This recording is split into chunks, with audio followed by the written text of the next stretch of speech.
আলহামদুলিল্লাহ আমরা ৫ আগস্ট পরবর্তী বাংলাদেশে তো মানুষের চিন্তার জগতে একটা বড় ধরনের পরিবর্তন সাধিত হয়েছে এবং বাংলাদেশের মানুষ যে উদ্দেশ্যে ৫ আগস্টে রাস্তায় নেমে জীবন দিয়েছিল, এখানে আন্দোলনের সূত্রপাত কোটার সংস্কারের মাধ্যমে হলেও এখানে দেখবেন ২০০-২৫০-র মতো স্টুডেন্টরা জীবন দিয়েছে, কিন্তু প্রায় ১২০০-র অধিক জীবন দিয়েছে সাধারণ মানুষ।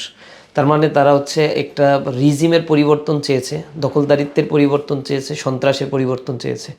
এজন্যই তাদের অধিকারের জন্য তারা রাস্তায় নেমেছিল। ৫ আগস্টের পরে আলহামদুলিল্লাহ সেই সুযোগটা তৈরি হয়েছে, জনগণ এখন তাদের ভোটাধিকার সামনে প্রয়োগ করতে পারবে বলে আশা পোষণ করছে। ইসলামী ছাত্র শিবির ছাত্রদের কল্যাণে ১৯৭৭ সাল থেকেই কাজ করছে এবং ৮০-র দশক ৯০-র দশকে আপনারা যত ছাত্র সংসদ নির্বাচন হয়েছে একটু অ্যানালাইসিস করে দেখবেন। ১৯৮১ সালে চিটাগাং ইউনিভার্সিটিতে প্যানেল সহ বিজয় অর্জন করা, Khulna commerce college, Victoria college, কুমিল্লার বিএল কলেজ, পিসি কলেজ, এমসি কলেজ, অনেক কলেজে ছাত্র সংসদ তৎকালীন সময় বড় বড় কলেজগুলোতে ছাত্র সংসদগুলো ইসলামী ছাত্র শিবির বিজয় অর্জন করেছিল। মাঝখানে ৩০ বছর ৩৫ বছর কোনো ছাত্র সংসদ নির্বাচনই হয় নাই। এই দীর্ঘ সময় ধরে আসলে কোন ছাত্র সংগঠন কতটুকু ছাত্রদের কাছে গ্রহণযোগ্যতা পেয়েছে, কাজ করছে, এগুলো যাচাই বাছাই করার কোনো মানদণ্ডও ছিল না। আমরা ৫ আগস্টের পরে প্রশাসনকে ৫ আগস্ট পরবর্তী সংবাদ সম্মেলন করে আমাদের দাবি উত্থাপন করেছিলাম যে ছাত্র সংসদ নির্বাচনগুলো প্রতিটা ক্যাম্পাসেই দিতে হবে। এর মাধ্যমে যে ছাত্র সংগঠনই এখানে ছাত্র সংসদে জিতুক অথবা স্বাভাবিক প্রক্রিয়ায় যারাই জিতুক না কেন তারা ছাত্রদের প্রতিনিধি হিসেবে কাজ করবে।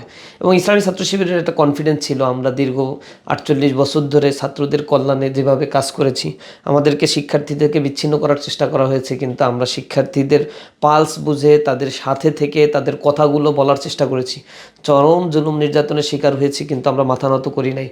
আমরা পলিসি চেঞ্জ করেছি, কিন্তু আমাদের কোনো কাজ, কোনো বছরের কোনো সেট আপ অথবা কোনো ইউনিট পর্যন্ত কোনো সেট আপও আমরা বন্ধ রাখি নাই। অর্থাৎ ছাত্র সংগঠন হিসেবে ৫ আগস্টের পরে যে অনেক বেশি পরিবর্তন আমাদের কাজের হয়েছে এমন নয়, পূর্বের কাজের লেগাসি বা ধারাবাহিকতা বজায় রেখেই আমরা কাজ করেছি। আলহামদুলিল্লাহ ৫ আগস্টের পরে মিডিয়া কাভারেজটা আমরা পেয়েছি, যেটা এর আগে পেতাম না। ইন্ডিভিজুয়াল লেভেলে আমরা কাজ করতাম। ৫ আগস্টের পরে মানুষ যখন আমাদের কাজগুলো দেখেছে, সারা দেশের ছাত্র সমাজের কাছে এই কাজগুলো পৌঁছেছে, তারা তো এটাকে অ্যাকসেপ্ট করেছে। আমরা যে কথা এবং কাজের মধ্যে যে মিলটা রাখার চেষ্টা করি, আমরা যখন যা বলি সেই জিনিসগুলো ভিতর থেকে বলার চেষ্টা করি, দেশকে আমরা ওন করি। শিক্ষার্থীরা এই বিষয়টিকে নিঃসন্দেহে কোট করেছে এবং ৪টা বিশ্ববিদ্যালয় যেখানে নির্বাচন হয়ে গেল সেটা হচ্ছে বাংলাদেশের স্বতন্ত্র বিশ্ববিদ্যালয়। এটা হচ্ছে স্বাধীনতার পরপরই এই বিশ্ববিদ্যালয়গুলো নিজস্ব একটা অ্যাক্ট নিয়ে পরিচালিত হয়। লাখের অধিক তরুণ ছাত্ররা এখানে পড়াশোনা করে। এই শিক্ষার্থীরা বাংলাদেশের একেবারে ক্রিম, মেধাবী, চৌকস এবং এদের এই বিশ্ববিদ্যালয়গুলো রাজশাহী, ঢাকা বিশ্ববিদ্যালয়, চিটাগাং বা জাহাঙ্গীরনগর থেকেই আপনারা দেখবেন জাতীয় রাজনীতিতে কন্ট্রিবিউশনটা তাদের প্রায় বলা চলে 70%-এর কাছাকাছি। এই মানুষগুলো ওয়েল কনশাস, তারা তাদের আশেপাশে সব এনভায়রনমেন্টগুলো দেখে, অ্যানালাইসিস করে।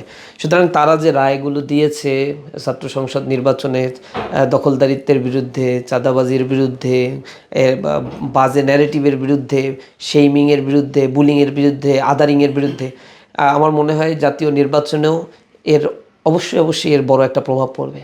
এর পূর্বেও বাংলাদেশে যে কয়টি ছাত্র সংসদ নির্বাচন হয়েছে, 8টা নির্বাচন হয়েছে ঢাকা বিশ্ববিদ্যালয়ে, অন্যান্য বিশ্ববিদ্যালয়ে 5টা 4টা এরকম করে হয়েছে। এই নির্বাচনগুলোতে যারা বিজয় অর্জন করেছিল, যে মতাদর্শের মানুষেরা, সেই মতাদর্শের দলই পরবর্তীতে আমরা দেখেছি যে সরকার গঠন করেছিল রাষ্ট্রের। সুতরাং মানুষের পালস এবং পারসেপশনের যে পরিবর্তনটা হয়েছে, নিঃসন্দেহে তার একটা বড় প্রতিফলন আগামী দিনে আমরা দেখতে পাবো ইনশাল্লাহ। তরুণরা যেদিকে যায়, বাংলাদেশের গতি প্রকৃতিও সেদিকে প্রবাহিত হয়। এটা 52-এর ভাষা আন্দোলনের হিস্ট্রিও একই, 71-এর মুক্তিযুদ্ধ, স্বৈরাচার বিরোধী আন্দোলন, এরপরে সর্বশেষ 24শে জুলাই বিপ্লব, এই সব মিলে এর একটা সিমটম তো বা আমাদের সামনে একেবারে পূর্বের লিগ্যাসি ধরেই আমরা বলতে পারি। সুতরাং সামনে যে একটা বড় পরিবর্তন আসছে, এটা নিঃসন্দেহে বলা যায়।